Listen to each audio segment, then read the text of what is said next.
Hey guys, did you ever thought about a failing power supply when gigging? Or did you ever experience ground hum when playing on new locations, even if you never had this problem before? Well, then a hybrid powered pedalboard is possibly what you need next.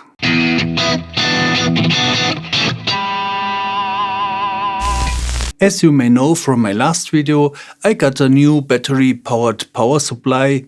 If you haven't seen it yet, you should check it out, as you can learn a lot when it comes to battery powered pedalboards. This pedalboard already has an isolated power supply mounted on the bottom side for improving reliability and for having the choice between battery and mains power. I will also mount the battery power supply from Harley Benton on the bottom. It's called PowerPlant ISO-LI09. Unfortunately, this can be a bit tricky on flat pedalboards, but with the right tools it will work well. The height of the pedalboard is 35 mm. The power supply is just as high. And don't forget 2 mils for the Velcro for mounting the power supply. This means I have to increase the height of the pedalboard by installing a new rubber feet. Another problem is the bridge under the pedalboard. It's this one. I hope you can see this. There is enough space for the power supply, but there's not enough room for the plugs. For the outputs you can use cables with short plugs, but the charging socket and the USB port cannot be used. So I'm going to remove a piece of the bridge with an angel grinder. Let's start with the feet. As you can see, the rubber feet are not screwed but riveted. I will use these 6 mm flathead screws to mount these new rubber feet. The screw head is only 2 mils, that's nice. To do this I will use a 6 mm drill to drill in the holes in the board where the old feet were attached.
As you can see, the diameter of the new feet is a bit too large, but I already had these rubber feet on hand and can replace them at any time if I think it's necessary. By the way, this is not a sponsored video. All gear has been purchased with my own money and I'm not getting paid for making this video. My improved pedalboard allows me to switch over to battery power if the mains fails or if I encounter poor AC power in an unfamiliar venue.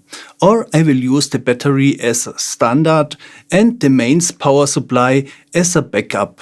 And I think that's what I will do now. Due to limited space, I have to use cables with short plugs to connect my pedals to the power supply.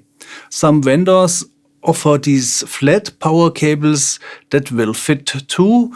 Often you will also find power cables with these plugs with round ball ends. If you cut off the ball end with a sharp knife, they will also fit perfect. I've put all required pedals on the board and wired them up. As you can see, the back still looks pretty tidy, so let's power up the board to see if all pedals will work. It looks good. Next, let's do a sound check.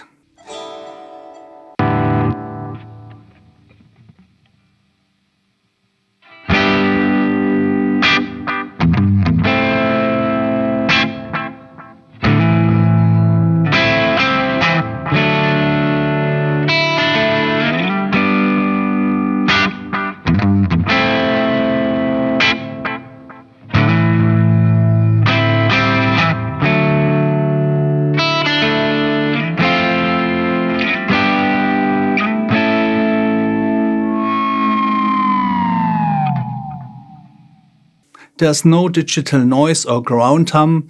All what you can hear is regular hiss, mainly from the distortion pedal if engaged.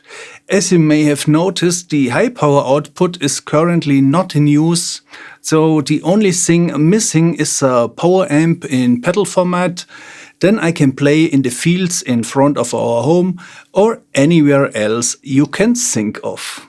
One option might be the Pandora from Lichtlärm Audio. This compact power amp delivers up to 60 watts and runs on 12 to 24 volts, making it compatible with the high power output of the power plant.